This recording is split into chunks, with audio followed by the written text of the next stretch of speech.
السلام علیکم ورحمۃ اللہ وبرکاتہ۔ امید ہے آپ سب حضرات خیر وعافیت سے ہوں گے۔ اللہ تعالیٰ آپ کو شاد و باد رکھے۔ ناظرین کرام، آل انڈیا مجلس اتحاد المسلمین کے سربراہ اسد الدین اویسی نے سپریم کورٹ کے فیصلوں پر سوال اٹھاتے ہوئے کہا ہے کہ سال 1991 کے پلیسز آف ورشپ ایکٹ کو کمزور کیا جا رہا ہے۔ انہوں نے اپنے بیان میں کہا کہ یہ قانون بابری مسجد جیسے تنازع کو روکنے کے لیے بنایا گیا تھا، لیکن حالیہ حادثات نے ہندوتوا تنظیموں کو ہر مسجد کو نشانہ بنانے کا حوصلہ دے دیا ہے۔ یہ بیان ایسے وقت میں آیا ہے جب سنبھل میں جامع مسجد کے سروے کے دوران ہوئے تشدد میں 5 افراد کی موت ہو گئی ہے۔ اسد الدین اویسی نے ٹویٹ کر کے لکھا، پلیسز آف ورشپ ایکٹ کا مقصد بابری مسجد جیسے تنازع کو روکنا تھا، تاہم ایودھیا فیصلے اور گیان واپی معاملے میں عدالت کے کردار نے ہندوتوا تنظیموں کو ہر مسجد کو نشانہ بنانے کا حوصلہ دے دیا ہے۔ یہ بدقسمتی ہے۔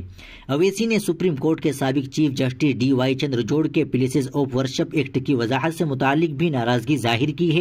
انہوں نے کہا کہ اس قانون کا مقصد مذہبی مقامات کے کردار میں تبدیلی کو روکنا ہے، لیکن عدالت کے حالیہ تبصروں نے ایک نئی بحث کو جنم دیا ہے۔ انہوں نے اپنے بیان میں کہا کہ سپریم کورٹ کے فیصلوں نے مسلم طبقے میں تشویش پیدا کی ہے۔ انہوں نے کہا کہ عدلیہ کے کردار نے ایسی تنظیموں کی حوصلہ افزائی کی ہے جو مذہبی مقامات سے متعلق تنازع پیدا کرنا چاہتی ہے۔ پلیسز آف ورشپ ایکٹ 1991 کیا ہے؟ اس قانون کے تحت ملک میں کسی بھی مذہبی مقام کے کردار کو 15 اگست 1947 کی حیثیت کے مطابق برقرار رکھنے کا انتظام ہے۔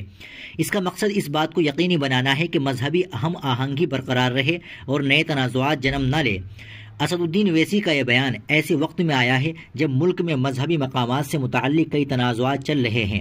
ان کے اس تبصرے سے ایک بار پھر یہ بحث چھڑ سکتی ہے کہ مذہبی مقامات کے معاملے پر عدلیہ اور سیاست کے درمیان کیا توازن قائم کیا جانا چاہیے۔